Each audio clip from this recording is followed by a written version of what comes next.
Estamos começando o primeiro AI Security Meetup aqui em Campinas, no escritório. Nós iremos começar com a palestra do Erickson.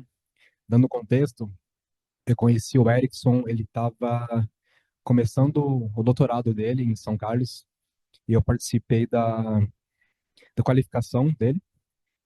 Eu assisti a qualificação dele em 22. Então, em 22, ele já manjava muito de segurança de AI, né? E eu via muito potencial nele. E, inclusive, ele ganhou alguns prêmios. Ele vai fazer a intro dele. Então, com vocês, o Erickson. Obrigado, Emanuel. Eu agradeço o convite também. É um prazer estar aqui. Tá? Como o Emanuel falou, eu faço doutorado na USP, lá de São Carlos. Então, eu comecei desde de 2021 a trabalhar com segurança e machine learning, né? E eu vou apresentar um pouquinho para vocês. O título da palestra é Security in Machine Learning from Traditional Machine Learning to Large Language Models. Porque hoje em dia tudo é LLM, né? A gente ouve falar sobre LLM, mas nem sempre foi assim. E a gente tem uma série de problemas no Machine Learning Classic e também no Deep Learning, que eu vou mostrar aqui para vocês. Tá? Me apresentando um pouco. É, Recentemente eu fui doutorando visitante na Universidade da Flórida. Lá eu conduzi pesquisas focadas em Machine Learning para a área médica e também focado em Federated Learning e Attacks. Então, trabalhei com o professor Helal lá. Como eu disse, sou doutorando na USP, trabalho com isso, sou bolsista da FAPESP desde o mestrado, então eu venho trabalhando com blockchain, com segurança e com redes já lá desde o mestrado. E também sou graduado em computação pela Universidade Estadual do Norte do Paraná. E lá na graduação eu trabalhei com análise de sentimento, machine learning, com engenharia de software, né? Que na faculdade a gente nunca sabe direito o que a gente quer, então sai explorando um monte de temas, né? Mas aí eu me encontrei na parte de machine learning e depois em segurança. Meus interesses de pesquisa: Deep Learning, visão computacional, segurança, digital health, sistemas distribuídos e computação para o auxílio de diagnóstico médico. Então, no meu grupo de pesquisa, a gente tem bastante trabalhos envolvendo isso e também o meu relacionado à segurança. Essa daqui é a minha orientadora de doutorado, a professora Agma, e o meu co-orientador. A minha orientadora, ela trabalha mais com a parte de visão computacional, de deep learning, e quando eu entrei para trabalhar com ela, eu trouxe essa área aqui. E se a gente trabalhar com segurança nessa parte médica para deep learning? Então, ela comprou a ideia e a gente vem trabalhando desde então. E o meu co-orientador, ele foi professor na Universidade da Flórida até ano passado, hoje ele é professor titular lá na Universidade de Bolonha, e ele também trabalha com diversas áreas, desde digital health, internet das coisas, e também com federated learning e segurança, que foi o que eu trabalhei com ele lá. Alguns prêmios que eu ganhei durante a minha vida acadêmica, eu acho que o mais relevante dele foi essa publicação aqui, o Radar Mix, que a nossa ideia do Radar Mix foi encontrar ataques adversários dentro das imagens médicas, dos classificadores que utilizam imagens médicas, e nesses classificadores colocar um filtro ali para fazer essa identificação e não chegar ao produto final. E com isso a gente ganhou como melhor Best Student Paper nessa conferência, e também saíram diversas matérias na FAPESP, no ICMC e também na CNN sobre o nosso projeto. E eu dei diversas entrevistas também sobre esse projeto. E alguns outros artigos que eu trabalhei no decorrer do doutorado. Esse sobre federated learning, sobre aumento de dados e também sobre a classificação incorreta dos dados na área médica. Eu acho que até uma questão interessante aqui, né, que a gente pensa que ataque é, é normal como se fosse um sistema computacional ali, só que muda um pouquinho o aspecto na hora que a gente vai para o machine learning, né, porque ele é inerentemente, ele ocorre erros dentro do deep learning ou do machine learning, né, então, dado isso, a gente desenvolve mais outra série de problemas, além do convencional que tem os sistemas computacionais, certo? Então, um pouquinho aqui do sumário da palestra. Primeiro, eu vou falar uma motivação para vocês do contexto disso, ataques e problemas em machine learning e como melhorar a segurança desses machine learning e alguns problemas em aberto. Tá? Então, é isso que eu tenho para falar para vocês hoje. Então, pegando um pouquinho da motivação, por que que hoje em dia a gente começou a olhar diferente para os sistemas que utilizam IA? né? Antes a gente tinha, por exemplo, sistemas especialistas, sistemas baseados em caso ou a inteligência artificial convencional, né? Mas só que hoje em dia teve um crescimento da utilização de softwares IA. Olha aqui para 2010 até agora, ali nos Estados Unidos, por exemplo, né? O crescimento do uso de softwares utilizando IA. Hoje está na boca de qualquer pessoa falando sobre IA. Antes não era assim, né? A gente pega lá 2010, né? Não era tão comum a gente ouvir falar sobre IA. Era algo meio futurista, né? Hoje em dia é o senso comum. Todo mundo utiliza o ChatGPT e coisas do tipo. Então, a gente tem que dar um pouquinho mais atenção também para a parte de segurança. Dado que eu tenho um sistema computacional, ele pode estar aberto a falhas e também a exploração de ataques e coisas do tipo. É, e eu lembro que eu dei essa palestra a primeira vez, foi em 2022, né?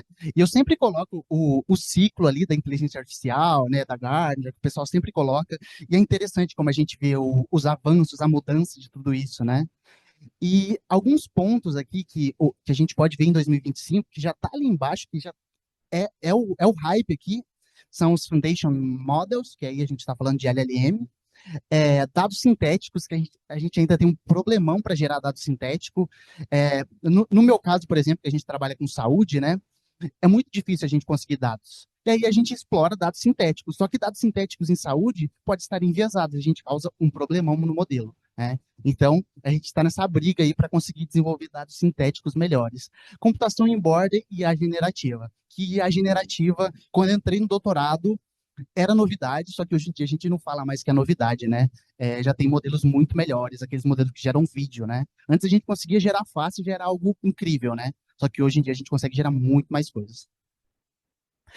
E eu lembro quando eu dei essa palestra lá em 2022, alguns pontos que estavam lá na palestra, que estavam nesse Hypercycle, era IA responsive, a IA que é responsável, ou seja, ela lida melhor com os dados, ela realmente se preocupa com tudo isso, e a inteligência artificial geral e também a generativa, como eu já disse. Só que a inteligência artificial geral é uma discussão gigantesca aí dentro da IA, né? Que a gente realmente tem que olhar melhor e discutir sobre isso. Mas a IA responsável, hoje em dia, ela é algo muito requerido para as empresas ou para a área acadêmica mesmo, né? Principalmente quando eu estou falando para vocês que eu trabalho com a área médica, né? Imagina uma IA para a área médica fazendo o diagnóstico errado. Então, causa um problemão, né? Alguns papers aqui que eu sempre gosto de explorar surveys, né, na literatura, que eu acho assim, que são muito legais porque eles resumem tudo aquilo que a literatura fez, né? Algum pesquisador vai lá, pesquisa sobre aquilo e coloca num survey resumindo tudo aquilo que tem na literatura para a gente já pegar e olhar ali. Eu acho que um survey interessante para quem quer saber mais sobre segurança em IA. O primeiro deles é esse daqui do um dos pesquisadores que está nesse survey é o Batista Bijo. Para mim, assim, é um dos pesquisadores mais importantes dessa área, que é da Universidade de Cagliari, na Itália, e ele fez o primeiro paper, o primeiro survey desse daqui, que foi durante o doutorado dele. Esse daqui já é a evolução do survey, que inclusive está orientador de doutorado dele. Né? E é interessante para vocês verem as questões que tem envolvidas aqui. Mas se a gente for lá um pouquinho mais específico para a área de imagens, por exemplo, então tem esse survey aqui que ele explora só os últimos 10 anos ali dos ataques em visão computacional, na tarefa de visão. Né? E aqui o legal é que não tem só deep learning clássico, já vai ter visual language models, né, onde eu tenho visual e converto para texto, texto para visual e por aí vai. Então, eu acho que é muito interessante a leitura desse tipo de survey para vocês entenderem cada aspecto da tecnologia. Mas aí sempre eu vim com essa pergunta aqui, para a gente pensar, para a gente discutir sobre, né? A IA realmente ela é segura e privada? É, não. Eu já respondo para vocês, não. Ela tem uma série de problemas. Primeiro, ela pode ter problemas éticos, né? Pode fazer uma classificação totalmente errônea, totalmente errada. É, e ela não resolve todos os problemas. Então, a gente pensando ali em IA geral, tem alguns pesquisadores que vão brigar comigo, mas realmente não tem. A gente tem que olhar direito para isso, né? Tem uma discussão um pouco mais também social do aspecto, porque tem uma série de problemas sociais dentro da IA que precisa ser resolvida. Então, como que ela vai ser geral? Né? Então, e também um problema de segurança e privacidade, onde eu posso coletar dados de dentro da IA, de dentro do modelo, e o modelo também pode ter brechas ali que eu posso explorar para corromper todo o sistema computacional. é, focando aqui em alguns problemas éticos, né? Lá na área, alguns problemas éticos, eu sempre gosto de citar essa questão da área médica, né? Todo mundo, né? Hoje em dia é muito comum usar smartwatch, né? E às vezes esse smartwatch ele pode ser usado para classificar arritmia ou coisas do tipo, né? Batimentos cardíacos e por aí vai. Só que aí, algum deles funciona como dispositivo de borda, envia para o modelo no seu celular, né? Que ele roda ali, faz a classificação e retorna, né? Ou você vê no aplicativo, né?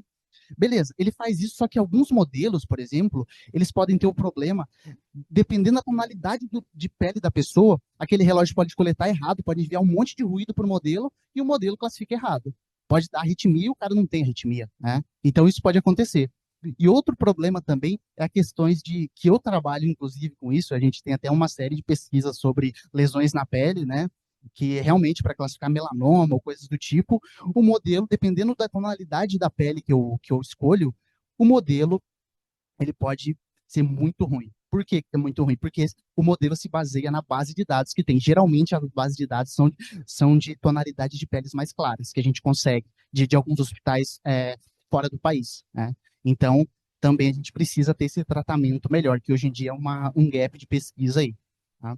Então, por que eu estou falando tudo isso para vocês aqui? Né? Porque isso pode gerar um problema de segurança também. Né? Pode gerar uma brecha. Com base nesse probleminha, eu posso explorar o modelo para ele fazer algo errado, né? Seja aqui dentro do iFood ou em qualquer empresa ou lá dentro de um hospital. Por exemplo, nos Estados Unidos tem muitos hospitais privados, né? Então, eu consigo manchar a credibilidade da empresa com base nesses modelos incorretos, né? Outra questão aqui envolvida é a transparência e explicabilidade. Dado que a gente tem um modelo, eu acho interessante esse modelo seja explicável, né? Porque, por exemplo, o LLM você coloca ali, né? Digita o texto dentro dele, ele dá o output para você, às vezes aquele output meio maluco, né? Não, esse LLM aqui ele está alucinando, ele está meio doido, né? Do Deep Learning tradicional lá atrás é a mesma situação, né? Ele era meio maluco. A gente colocava lá para classificar, a gente sabia que era uma imagem que não era pneumonia, a gente colocava para classificar e dava como pneumonia. Mas por que isso aconteceu? Aí a gente precisa realmente entender o processo de explicabilidade. Eu acho que tem até um exemplo interessante da área médica durante a pandemia da Covid. Né? Alguns pesquisadores conseguiram uma alta acurácia para classificar Covid e não Covid. Só que aí depois eles olhando direito para o modelo, era basicamente a posição do raio-x que eles usavam da imagem. Se fosse assim, a imagem deitada era Covid. Se fosse a de cima, não era Covid. Entendeu? Aí, então, por isso que eu preciso explicar o modelo ali, qual que é o processo de decisão dentro dele. Então, tem algumas técnicas para isso também. Né? E também serve para transparência essa explicação. Né? O que o meu modelo aconteceu ali? Então, eu uso para ver o processo ali dentro do modelo para ver se ele está realmente seguro. E algumas vulnerabilidades dentro do modelo. Isso daqui envolve mais um processo um pouquinho matemático, vamos dizer assim, né? Eles colocaram na CVE ali, parece algo um pouquinho mais técnico, mas quando a gente fala de Deep Learning, é um processo um pouquinho matemático, né? Deixa eu explicar aqui para vocês, né? Todo algoritmo baseado em Deep Learning, que quando a gente fala de IA, a gente tem a IA clássica, a gente tem o Machine Learning clássico, né? Que é ali Naive Bayes, rede neural clássica. Depois a gente vai para o Deep Learning, puramente redes neurais. Né? O que acontece ali nas redes neurais? Ela tem um algoritmo de otimização que chama gradiente descendente. Esse algoritmo de otimização, ele vai tentar encontrar o ponto mínimo ali, ou seja, o ponto ótimo de perda desse algoritmo, né? E na hora que ele encontra esse ponto, ele tem uma classificação boa, né? Então ele faz todo esse processo. Só que o que acontece? Eu consigo forçar o gradiente descendente a encontrar outro ponto ali, né? E com isso a gente coloca dados ruidosos ali dentro do gradiente descendente. E com esses dados ruidosos eu consigo fazer um modelo ter uma loss alta, né? E, por exemplo, uma acurácia boa. Né? Então, esse é uma brecha de segurança dentro do modelo. E eu posso explorar isso de diversas formas. Quando o cara descobriu isso, ele foi lá e publicou uma CVE, falando sobre essa brecha ali dentro dos modelos de machine learning e deep learning. Mas como que eu faço essa corrupção? Eu faço utilizando exemplos adversários, que a gente chama na literatura. Né?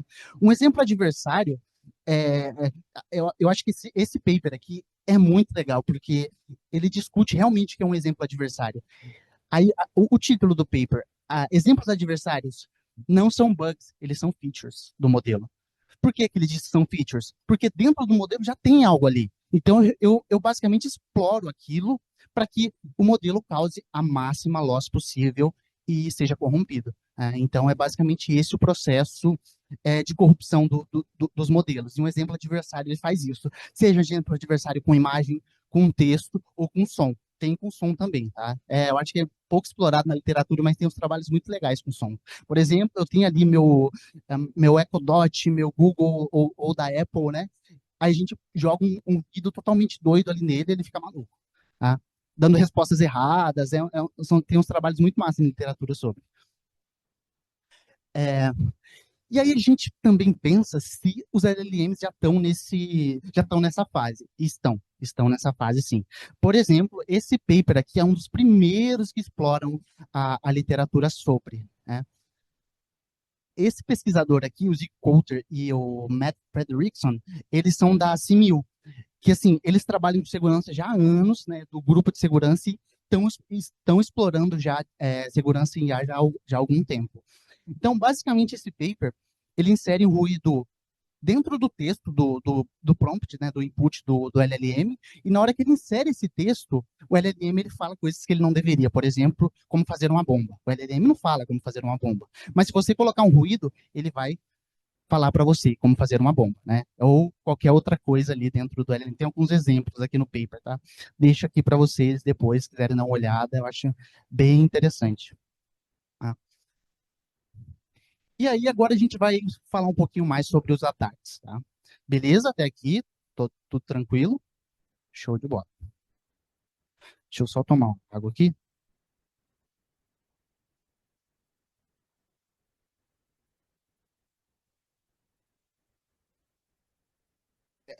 Voltando aqui aos exemplos adversários, eu acho que antes de entrar nos ataques em si, a gente tem que ver o que acontece ali nos exemplos adversários.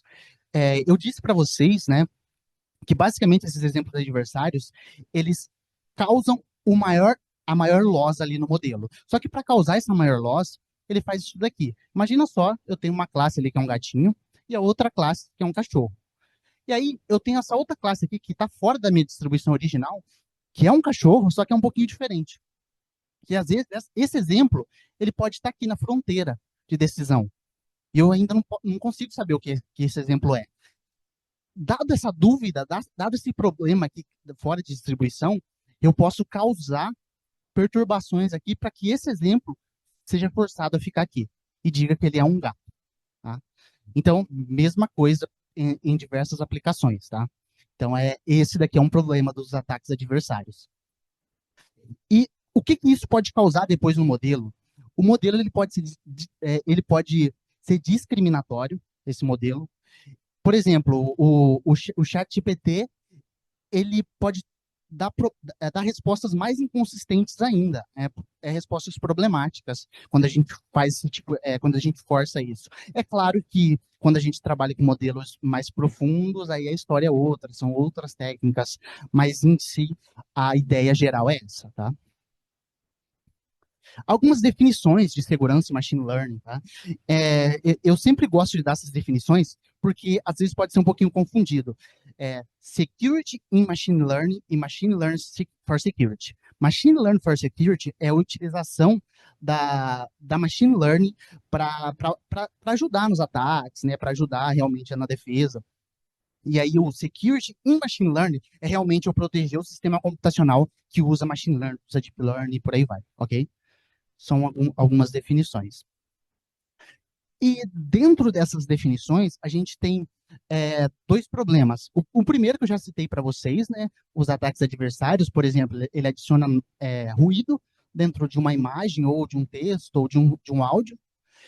E a gente tem os backdoors também. Os backdoors, basicamente, são outras imagens com um padrão um pouquinho diferente, que na hora que você coloca no modelo e treina ele com aquilo, na hora que você coloca uma imagem parecida, ele vai acionar um gatilho para que a classificação seja incorreta baseado naquilo que você definiu. Tá? Deixa eu mostrar um exemplo aqui para vocês. Ó, essa imagem não dá para ver muito, mas ela tem ruído. Quando eu coloquei ela para classificar, ela deu como cachorro. Essa imagem aqui tem um backdoor. Tá vendo o backdoor? É dentro de uma placa de trânsito, eu inseri uma outra imagem ali dentro. Isso é um backdoor. Tá? Inclusive, a gente tem um trabalho, eu vou mostrar para vocês depois, sobre isso, que a gente colocou dentro de imagens médicas ali, alguns backdoors bem pequenininhos, e ele realmente causou a redução da acurácia do modelo. Já falei para vocês da definição, mas na literatura também a gente tem um pipeline, como que funciona ali o processo de ataque dos modelos, ou o processo de defesa. Toda vez que eu realmente falo da minha área de pesquisa, as pessoas perguntam, onde eu posso atacar um modelo, onde eu devo defender, e eu sempre falo, em todo o pipeline. Vou mostrar aqui para vocês por que eu digo em todo o pipeline. Tá? Esse artigo aqui é um artigo que eu desenvolvi, que é basicamente um survey sobre os problemas que a gente tem dentro da área médica, sobre esses ataques. E nesse survey a gente desenvolveu um pipeline, mostrando quais os possíveis problemas que eu posso ter ali. Então, ó, a gente começa no input das imagens, onde eu posso envenenar os inputs da imagem, né? Depois, no pré-processamento, esse ataque, que é um dos ataques aplicados, por exemplo, posso ter um ataque de rescaling ali dentro. Depois, no treinamento, eu posso envenenar o modelo. Eu ainda posso ser associado com as imagens de entrada para envenenar os pesos do modelo. E, por fim, nas predições, eu posso ter um ataque de evasão, onde eu insiro imagens erradas para fazer o teste, né? Para fazer o teste ali, e essas imagens causam um problema no modelo. Tá? Estou citando imagens, mas pode ser qualquer tipo de dado, tá bom? E aí, para defender, a gente pode ter a detecção de exemplos adversários ou realmente a reconstrução desses, que também é um problema em aberto para a construção de defesa, certo? Adversário, ataques. Então, ó, a definição matemática dos ataques adversários é basicamente essa, onde a gente tem um exemplo original, um exemplo adversário, a diferença do exemplo original, onde a gente faz o mínimo daquilo, a mínima distância. O que eu estou dizendo com isso em termos práticos, né? Que eu quero calcular a mínima distância entre o exemplo original, original e o exemplo adversário, para que ele seja muito parecido com o exemplo original. Mas o nível de ruído que eu vou inserir, né, pela loss do modelo, onde eu passo o exemplo adversário e o label do meu modelo. Isso é um white box attack, tá? Então, só lembrando, é um white box attack. A gente tem black box também, que é outra história. Mas a definição matemática dele é essa daqui, tá? O ruído e a loss. Por exemplo, a gente tem uma imagem limpa aqui. Eu inseri um ruído bem alto, só para a gente conseguir visualizar, 0,4, que é esse ruído aqui, tá? Lembrando que o ruído não é gerado de forma aleatória, só. A gente geralmente tem uma função que gera aquele ruído. Parece muito ruído aleatório, mas a gente tem uma função para isso. E aí, é inserido aqui no exemplo adversário, onde causa os problemas ali no modelo na hora que ele vai classificar. É, por exemplo, eu citei para vocês o exemplo do ataque de envenenamento, né? Por exemplo, um backdoor pode causar isso. Esse exemplo aqui é do trânsito. Imagina só um carro autônomo. Está rodando ali o carro autônomo, né? Aí a velocidade do carro autônomo, ele está aqui na fronteira de decisão, vai ser um exemplo novo. A gente sabe que aqui é 30 por hora e aqui a gente sabe que é parar. Só que na hora, ele tem um backdoor aqui de parar. E aí, a gente insere isso dentro por aqui, né? Fora da distribuição original. Então, ele pode simplesmente saltar para cá e achar que é 30 por hora. Quando ele acha que é 30 por hora, né? Que é ele acha que é 30 por hora com 90% de acurácia praticamente. Então, quando ele acha isso, ao invés dele parar, ele acelera. E também pode acontecer o inverso, né? Ao invés dele acelerar, ele para. Né? Então, esse é um problema que pode causar aqui. Depois a gente tem ataques de evasão, como eu citei. Na etapa de teste, a gente pode inserir exemplos que não são legítimos ali para corromper, né, e causar classificação incorreta. E agora, realmente, vamos para cada um dos ataques. Ups. O primeiro deles, e mais clássico, é o Fast Gradient Method, que a gente usa para baseline para tudo, né, dentro de security e machine learning. Basicamente, a gente tem esse exemplo aqui, né? O exemplo, o Panda, com 57% de confiança, a gente insere um ruído bem pequeno nele. Na hora que insere esse ruído, nem dá para ver, né, que o ruído foi inserido ali. É bem difícil de ver. Só que na hora que a gente classifica usando essa função aqui, ó, basicamente essa função, lembra que eu falei para vocês que tem um gerador, que é essa função no caso, e gerando essa função, ele vai dar como um gibbon, tipo de macaco, certo? Que assim, com 99% de confiança, né? Então a gente consegue fazer algo esdrúxulo, ele joga o modelo lá em cima para falar que é confiança. Inclusive, eu tenho um trabalho que a gente fez com imagens médicas de raio-x, onde a gente classificou o modelo ali, a gente foi adicionando nível de ruído de ataque. Se eu não me engano, depois de 0,05, o modelo foi perto de 1%. E depois que a gente colocou um pouquinho maior, ele caiu para zero, tá? A acurácia do modelo. Só inserindo esses ataques. E nem foi no dataset todo. Depois a gente tem uma evolução desse ataque. A diferença dele é que ele utiliza um processo iterativo para que gere um ruído um pouquinho mais inteligente. Mas lembrando, conforme a gente vai evoluindo os ataques, o custo computacional também vai ficando maior, né? Então, mais um problema aqui sobre ataques. A gente tem problemas em custo computacional. Depois o Deepful, esse ataque eu gosto bastante, tá? É um ataque um pouco antigo, lá de 2017, mas eu gosto porque ele tenta otimizar o processo aqui de inserir ruído, né? Aí, por exemplo, ele gera essa matriz de ruído, né, para poder inserir dentro do modelo. Então, ele basicamente pega pixels de forma estratégica, não é a imagem toda, né, o Deepful. Só lembrando também, tem alguns ataques desses que funcionam só para imagem, outros funcionam para imagem e texto, outros funcionam também para som e tem adaptações, tá? Esse ataque aqui, eu acho ele muito legal, mas só que é muito custoso, tá? Mas ele é muito massa. Porque, por exemplo, tá vendo que tem um único pixel na imagem aqui que foi alterado, né? Ou um conjunto de pixels a gente pode alterar. Olha o que causou aqui dentro da imagem. Ele realmente deu a classificação de outra coisa, só inserindo esse único pixel. E ele utiliza essa função aqui de maximização, né? Maximizar o ataque adversário, onde a distância do nível de ruído que a gente define tem que ser menor ou igual que esse limiar L aqui que a gente define, tá? Então, esse ataque é muito, muito massa, muito utilizado na literatura também, só que o único problema é que ele é custoso, tá? Então, é muito interessante você explorar, testar ele. Inclusive, tem um conjunto de ferramentas que eu vou mostrar para vocês depois. E a Universal Perturbation.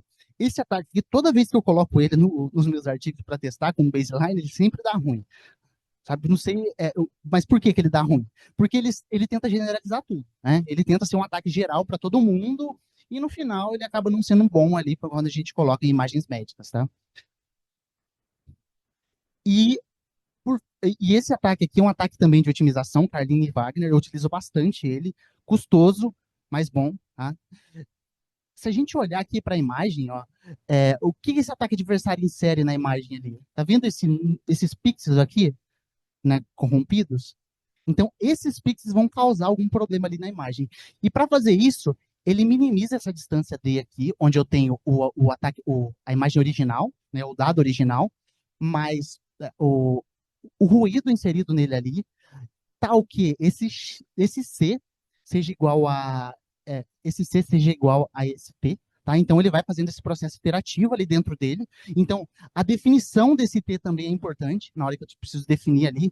Então lembrando, esses ataques também, eles têm que ser bem definidos os parâmetros na hora que eu coloco neles ali. Então a gente tem que tentar fazer isso ou criar um processo de otimização para isso também. E o ataque na fase de pré-processamento. Lembra que eu citei para vocês? Pode acontecer ali dentro do pipeline. Esse foi um paper publicado no Usenix, se eu não me engano, lá de 2020, onde eu defino a imagem S ali, de uma placa de trânsito e uma imagem target.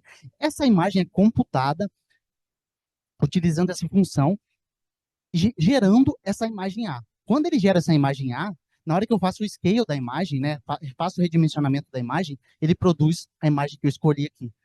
Tá? Quais testes eu fiz com ela? Dentro lá da parte de classificação de raio-x, essas coisas, a gente tem muitas vezes que fazer o scale da imagem, né? A gente é meio que obrigatório fazer o scale, porque vem uma imagem gigante para a gente. E a gente tem que fazer o scale. Aí, às vezes, a gente deixa isso para a própria rede neural. Na hora que entra na rede neural, a rede neural vai ter um tamanho específico ali, né? E a gente faz esse processamento. A gente não confere esse processamento. E às vezes faz direto, coloca dentro do algoritmo, né? E já faz isso. Quando a gente faz esse processo, imagina se acontecer isso. Ele produz, sei lá, a foto de um gatinho. E é legal reproduzir esse ataque. Inclusive, tem um código-fonte no GitHub, que aí você dá para ver lá no seu Jupyter Notebook, na hora que você coloca, e manda rodar com o scale que você definiu, ele produz a imagem diferente. Produz um gatinho ali, ao invés de produzir a imagem médica que produzia. É um negócio muito, muito legal. Tá? E também deixa aqui o paper para vocês darem uma olhada. E, por fim, uma exploração, um ataque também, né, que eu fiz. Esse pipeline que a gente criou, ele é mais do que só para federated learning, mais do que só ataque, tá? Uma parte dele é o ataque. Basicamente, a gente utiliza federated learning dentro de continual learning. A ideia é tornar o processo contínuo, a gente simular um processo contínuo, né? E para fazer isso, a gente utilizou de técnicas de continual learning para fazer simulações e por aí vai. Só que aqui dentro, a gente criou alguns backdoors. Esses backdoors aqui. O primeiro, e na literatura, a gente tem classificação de backdoor. Por exemplo, esse daqui é uma imagem de melanoma, se não me engano. E aí, dentro dessa imagem de melanoma, a gente inseriu.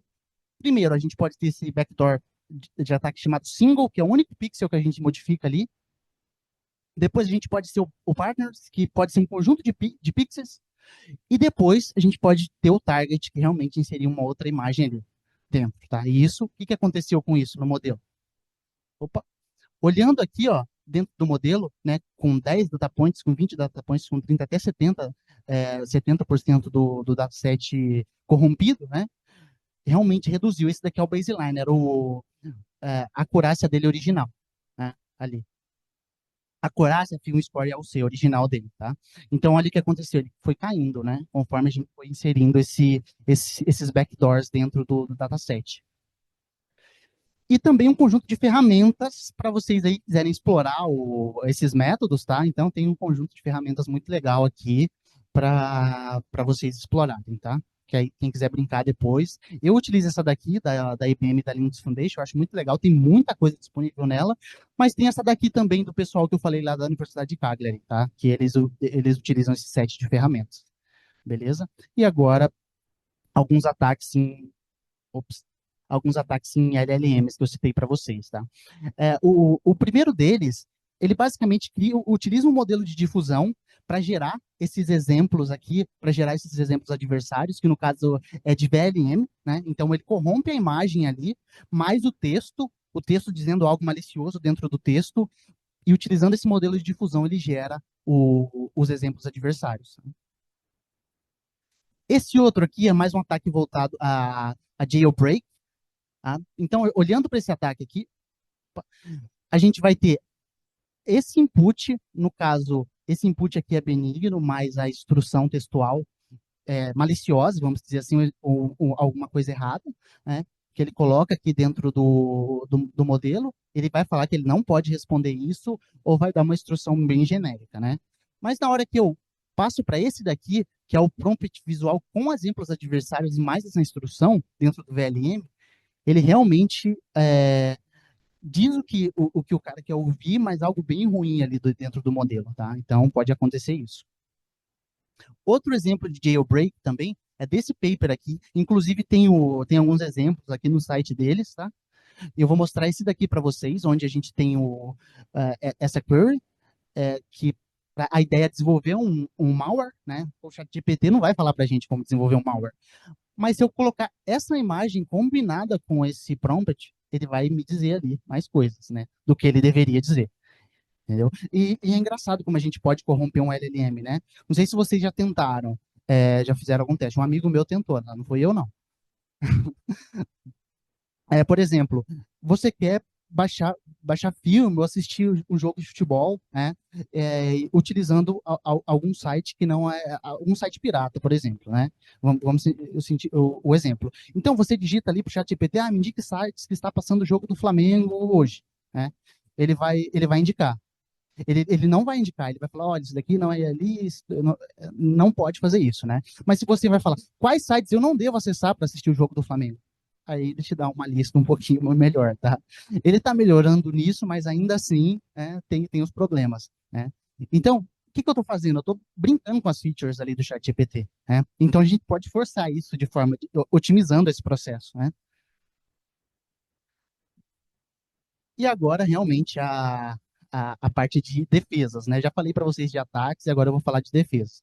Tá tranquilo o tempo aí? Beleza, deixa eu só tomar uma água aqui.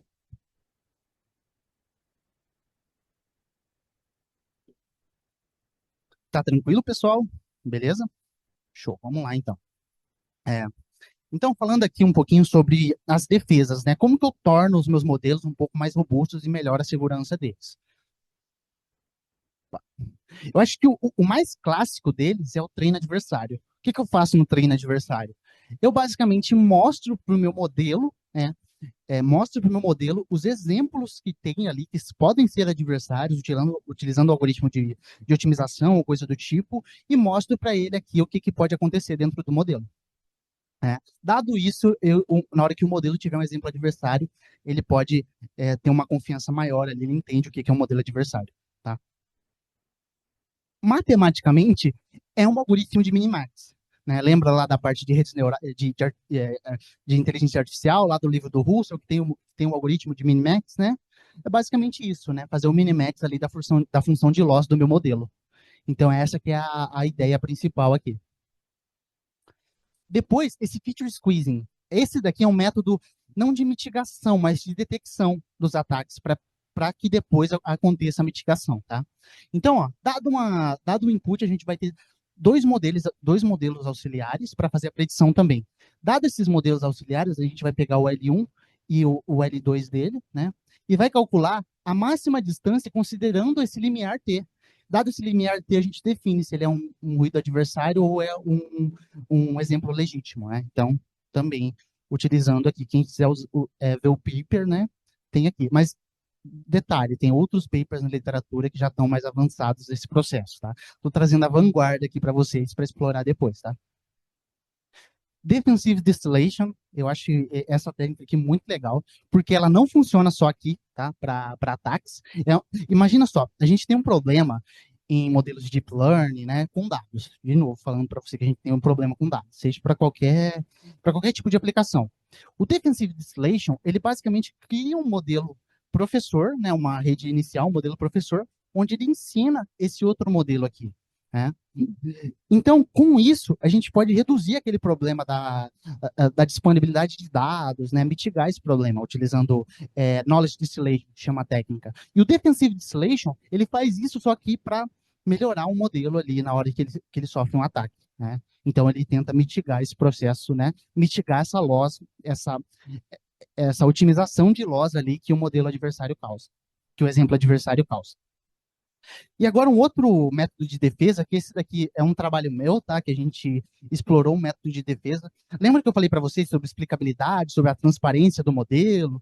Então a gente basicamente utilizou isso daqui para explorar as vulnerabilidades do modelo. Ops, em exemplos adversários, tá?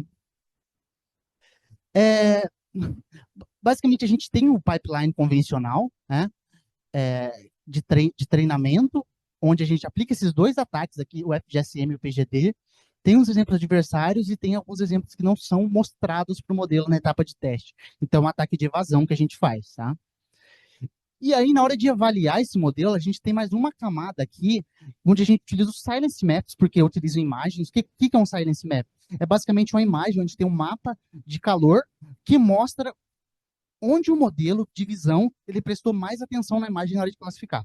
Né? Por exemplo, a gente vai utilizar a imagem de raio-x, tem a pneumonia ali, a parte cinza, né, pode ser indicado que pode ser pneumonia. Ou as lesões na pele, a gente consegue ver a lesão ali, então ele foca na região da lesão. Né? Então, o modelo basicamente faz isso. Então, a gente analisa qual que é a influência desse ataque ele causa ali no GradKing, que é um modelo de explicabilidade que eu disse para vocês. Então, a gente calcula a fooling rate dele, né? Então, lembrando, o modelo aqui, ó, ele tinha 88% de acurácia e 95% de AUC, né? E aqui, no caso, no teste, a VGG foi melhor. Então, olhando ali as métricas do modelo. Na hora que a gente aplica um ataque, olhando para fooling rate do modelo e esses ataques aqui, ó, lembra que eu comentei para vocês do ataque Deep Full? Eu gosto bastante dele por causa disso, ó. Ele sempre tem uma taxa de sucesso do ataque bem alta, mas só que também é um pouco custoso. Olhando para dois cenários. Nesse cenário aqui foi imagem de raio-x, no outro cenário foi imagem ótica, tá? De OCT do olho.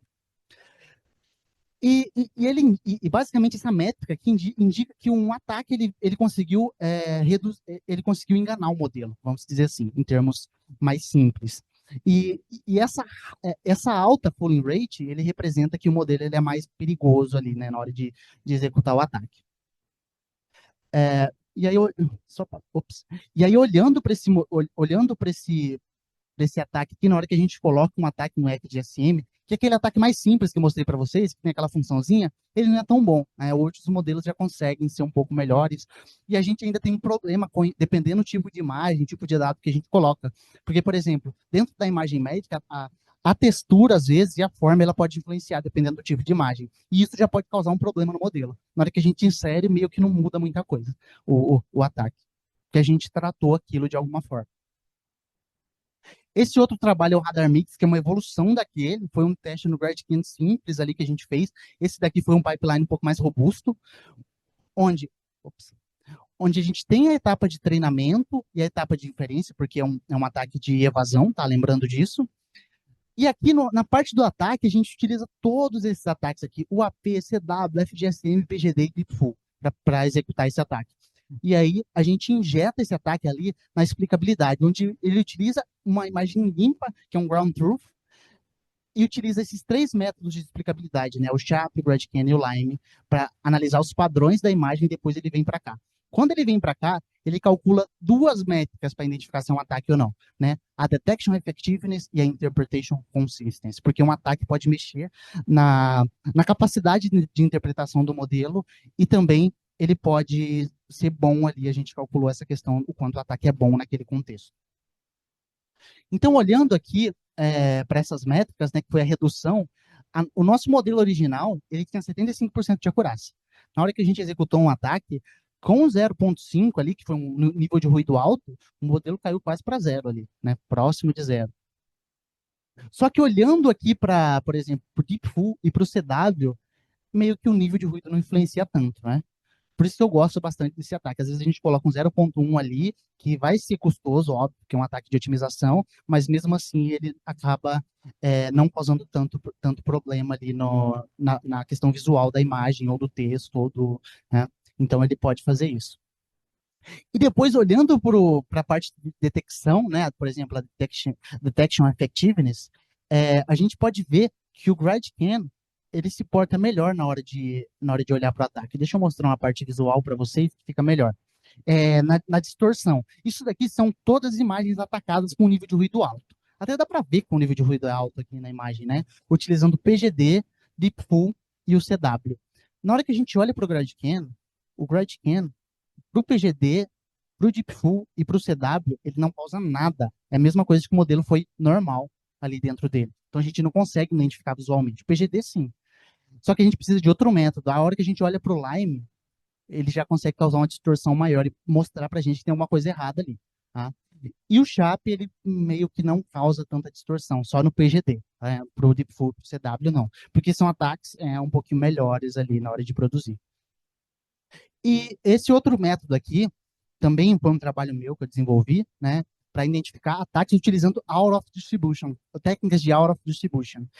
Lembra que eu comentei com vocês que acontece com o modelo? Geralmente os dados adversários estão fora da distribuição original, né? Então a gente utilizou disso para tentar identificar os ataques, né? Esse daqui é o pipeline. Ops. Esse daqui é o pipeline que eu desenvolvi.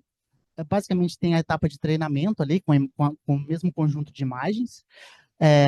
A gente utiliza esse conjunto de ataques aqui, só que na hora de identificar, na hora de realmente classificar o modelo e ver se o modelo é robusto, a gente tem esse método aqui no meio, esse detection odd, que é justamente esse módulo aqui, onde a gente tem esse conjunto de out of distribution detector, onde ele define esses scores com base nesses dois scores aqui, ele mostra se o modelo pode ser foi possivelmente atacado ou não. Tá? Então, inclusive, foi esse trabalho aqui que eu apresentei no SPY Medical Image, uma conferência da área médica lá em San Diego, em pôster, né, foi o trabalho, então deu um retorno legal aí.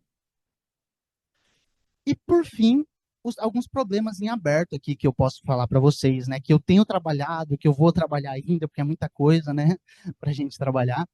Por exemplo, a defesa contra prompt injection, né? Que eu não tenho trabalhado focado direto em LLM. Defesa contra múltiplos tipos de ataque, eu acho que isso é um problemão. Real-time cenários, inclusive a gente estava conversando, né? Eu estava conversando com o Emanuel, essa questão de real-time é realmente outra história na hora que a gente coloca lá em produção, né? A gente vai surgir mais N problemas ali, saindo da linha teórica, e também o design desses múltiplos ataques seja um pouco mais genérico, né?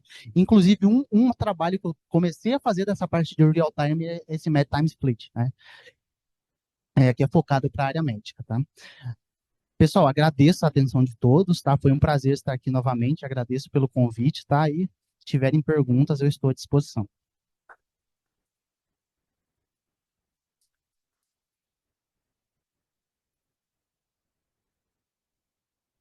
Erickson, muito obrigado. Excelente apresentação. Vai agregar muito aqui. As pessoas do Norte aqui é muita gente. O pessoal que chegou atrasado do ITA, desculpa, a gente começou antes, né? Mas a ideia é que a gente fique mais próximos aí ao longo da tarde. Ah, o pessoal que está online do Zoom, alguma pergunta? Podem ficar à vontade para escrever aqui enquanto eu pergunto se alguém tem pergunta aqui na plateia. Pessoal aqui com uma pergunta? A Michelle. Tá, Michelle. Opa, tudo bom? Bom dia. Primeiramente, parabéns aí pela palestra. Acho que foi bem legal, assim, vários insights que eu particularmente não tinha. Na parte que você mostrou ali do seu trabalho, a parte que tem o pixel com o carcinoma e tudo mais, eu fiquei com uma dúvida. Naquela primeira imagem, você mostrou o pixel fora ali do carcinoma e diminuiu a acurácia, seria isso? Aí eu queria entender um pouquinho mais por que que diminuiu. Para mim, eu imaginaria que seria no carcinoma em si que deveria diminuir e não no contexto ali da pele como um todo. Aham, entendi. Você está dizendo que a questão que ele não está focado no melanoma, no caso, né? Isso. Isso é interessante porque, por exemplo, isso é um problema inerentemente do modelo. Por exemplo, eu vou te citar um exemplo que a gente tem em imagens de raio-x, né? Dentro das imagens de raio-x, a gente tem artefatos dentro da imagem. E a gente tem feito alguns trabalhos que a gente olha que o modelo, na hora de classificar, ele foca nos artefatos e não foca ali no pulmão que ele deveria focar. Foi o que aconteceu ali, só que eu forcei a fazer isso, né? Ele acabou focando no pixel que estava ali, ao invés de focar no melanoma. Isso reduz a acurácia depois, que ele vai errar, né? Uhum. Entendi. Obrigada. Não. Opa, acho que continuando no mesmo assunto, eu lembro de ouvir um pouco ao contrário também, né? De que pesquisa de melanoma, de pele e tudo mais, e das pessoas, assim, mexerem na imagem, colocar um quadrado em cima e ainda assim acertar, né? Que mostra como que o processo de Deep Learning é um black box mesmo, né, atualmente. E aí minha dúvida é meio essa mesmo, só porque tem um slide que você mostrou que era do estado de hoje, né? E embaixo tinha um XAI, que parecia um cenário não tão black box. Isso aí é teórico só? Existe O, alguma coisa nesse o sentido? explainability, você está falando? Era a comparação de um. Acho que estava escrito XAI, só acho que Ah, é tá, isso, né? é o XAI, tá certo. É. Não, não é um cenário teórico, ele funciona na prática hoje em dia, a gente utiliza muito.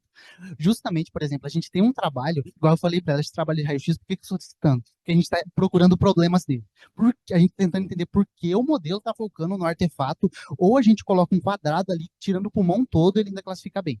Por que que isso acontece? O XAI, ele mostra, por exemplo, onde o modelo está focando. Por isso que a gente consegue ver que ele não está focando no artefato, ele está focando no artefato e não focando onde ele deveria, né? Por exemplo, aqueles três métodos que eu coloquei, SHAP, Gradient e Lime, são métodos da literatura já para XAI, para explainability, por exemplo. Aí, para imagem, para texto e por aí vai, né? A gente tem explorado muito na literatura, que são métodos, basicamente, que pegam um gradiente do modelo, convertem esse gradiente para para mostrar a melhor região ali. Por exemplo, o SHAP é legal também quando você está utilizando machine learning clássica para seleção de atributos. A galera tem feito isso, que ele mostra os atributos mais importantes, os outros que são menos importantes, por aí vai. Entendi. Legal, obrigado. Erickson, parabéns e obrigado aí pela sua apresentação. Eu tenho duas, acho que mais curiosidades, Uhum. assim. Você mencionou algumas vezes alguns ataques específicos serem muito custosos, mas, assim, você teria um exemplo de valores, por exemplo, para gerar um ataque específico, eu precisei de tantas horas de tal GPU ou de tal coleção de GPU e isso gerou... e aí uma segunda é em relação à difusão do uso, assim, desse tipo de feature, né, de machine learning no uso médico, assim. Tem muito hospital lá fora usando, como que é isso? Tá, legal. Primeiro, a questão do custo do ataque, né? É, eu vou citar o primeiro deles, que é menos custoso, o FGSM.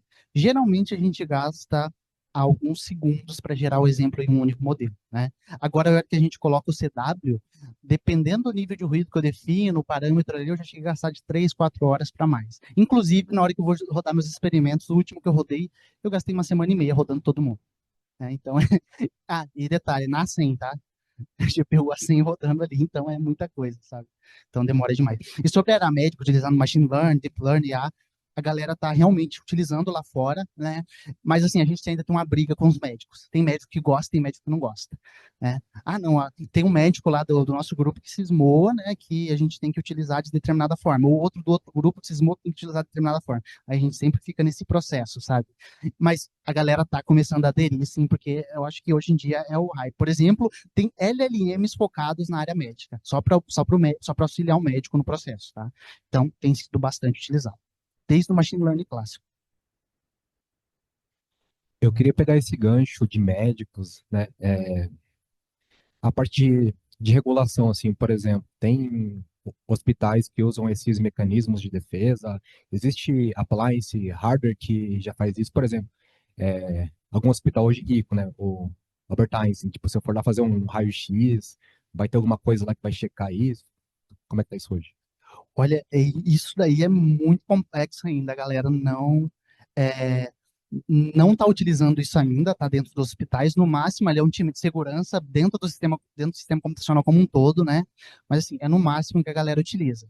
E toda vez que eu vou em alguma conferência, eu falo sobre isso, a galera fica meio assim, nossa, não sabia que isso podia acontecer. Então, realmente é algo a se pensar ali dentro. Aí a gente já vai para as regulações. Assim, IA precisa ser regulada. Porque eu já mostrei para vocês o que a IA pode causar, né? Tudo isso. Então, a gente não pode utilizar a IA de forma deliberada também. Boa. Tem uma pergunta aqui do Zoom, Uhum. enviada pela Thaís Castro. Ela quer saber se os ataques que você mostrou, se tem algum aí que se tem algum que é black box, ou são todos gray box. Ah, o OnePixel, ele é black box, tá? Porque a gente, na verdade, tem ataques, eles podem, dependendo do jeito que você configura, ele pode ser white, pode ser black. Por exemplo, o OnePixel, ele pode ser white box, dependendo da forma que você configura, mas ele também pode ser black box. Assim, a gente não expõe as imagens para ele e a gente utiliza o processo de otimização ali. Até se você pegar aquela ferramenta que eu mostrei para vocês, o da IBM, tem ali a classificação. Esse daqui é white, esse daqui é black box, tá? E aí, geralmente, os ataques também backdoors são todos o white box, porque a gente precisa do acesso para poder fazer, né, a corrupção dos exemplos. É isso que eu ia falar. Na minha área, que é mais área de segurança de redes, tem lá uma variação do Carlin Wagner, que é o CW, que aí ele vira black box, né? Você meio que simula os gradientes. Sim. Mais alguma pergunta, gente? Alguém aqui do Zoom quer deixar mais alguma pergunta? Lembrando que nós estamos gravando a apresentação, ela ficará disponível lá no iLearn, tá? E, então é isso, mais uma vez, agradeço ao Erickson, uma salva de palmas, e a gente está de volta à 1h30 aqui hoje. Obrigado, gente, até mais. Obrigado, pessoal.